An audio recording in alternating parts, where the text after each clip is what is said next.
Hey, amigo, any phantoms up there? No, it looks pretty clean up here, but I want to check for third wire. In Switzerland, the investigators start their security sweep with the phones. No infinities? Everything looks all right. I tell you what, we better run a TDR up the hill, though, see if anything's hanging on the line. What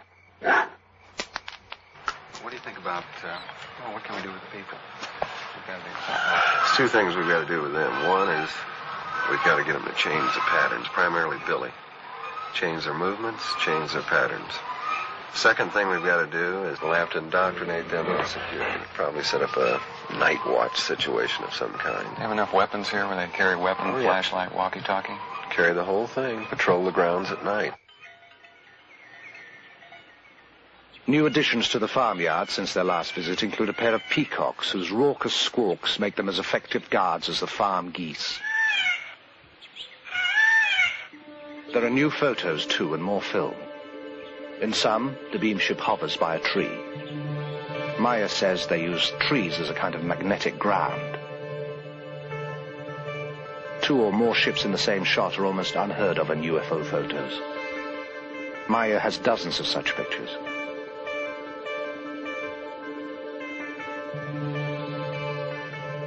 Ships below a horizon line, such as a hill, are even rarer.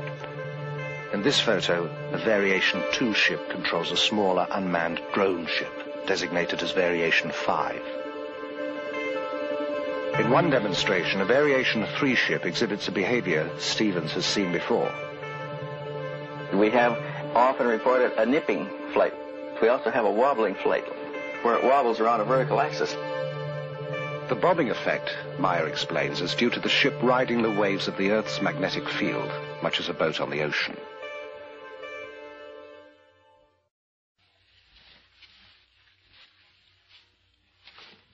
When Meier is about to have a contact, he receives a cooling sensation on his forehead. The communication is telepathic. He prepares carefully. He is usually taken aboard the beam ships, but is unable to describe their interiors very well. There are no words, he says. Apparently, they are totally unfamiliar.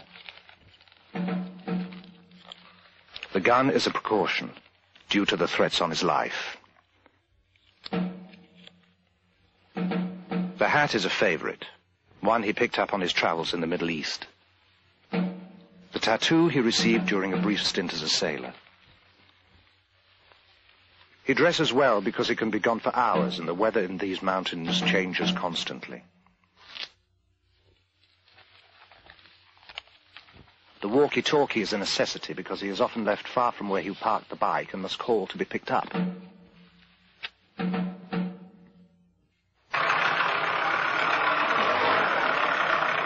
Meier feels the Pleyadians can communicate with him because his vibrations, the natural frequencies of his mind, are compatible with theirs. Each human on Earth and each human over the whole universe has different vibrations. The vibrations of human is made out of his thinking, and the vibration themselves, they are something like magnetic electrical waves. And they are turning from human to human, from planet to planet, and over the whole space of the universe.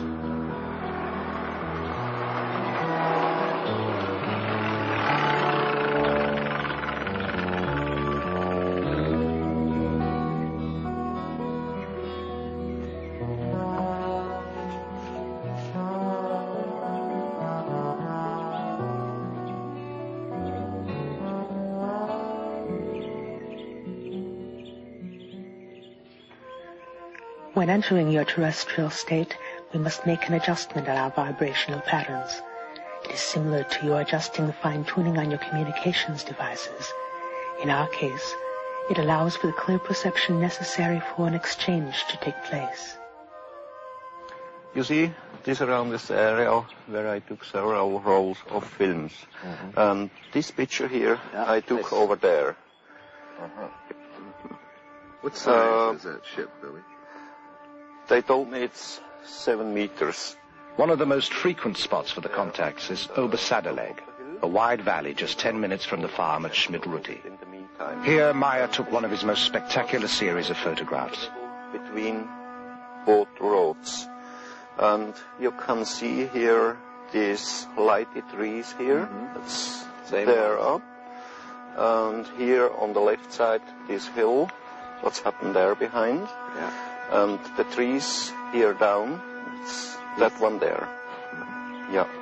Okay, then where did this come in here? This picture I took there. If you go left side a little bit, here. If you go down, like this way here. The beam ship stayed in the area for almost 20 minutes, flying slowly, often skimming the treetops, sometimes just hovering in place. And the ship was a little behind them when I took this picture. And just now the trees are growing up in the last months. They are about 1.5 or 2 meter higher than at that time when I took this picture. And then where did it move? It left that place to the left side. Something like this. And then it was moving over there. You see here the small tree where it's happened there. This one, that's that there. Did it come across in front of the trees like this? Yes, yes. And you can see there behind, left side of this one, this tree, the higher one there. Yeah. And after this picture, I got the other one to that position there. Further over? Yeah. Wait a minute, I think we got another one in here now. Yeah. The one in between there, right? I had to go back a little bit there down, and from there I took the picture. That's the tree there down, what you can see. The investigators are impressed by the vastness of the valley, the steep drops and the obvious difficulty of hanging models from anywhere to fake the pictures. The stunning clarity of the pictures and the accessibility of the site gives the investigators the chance to put the photos through another test. Billy, we're using this to measure distance. It's the latest in infrared measuring devices. Yes. It's actually a small computer. It's made by Wild Heerbrugg here in Switzerland. And what we're trying to do here, Lee is up there with the reflector. And what this will do is send infrared light out and reflect out of that reflector back here.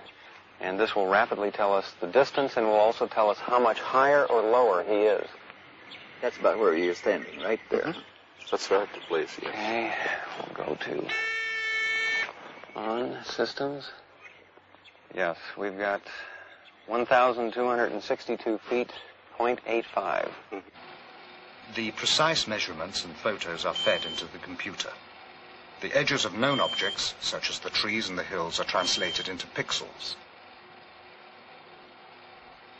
Since these measurements are known, the number of pixels in the edge of the unknown object, the craft, gives its distance.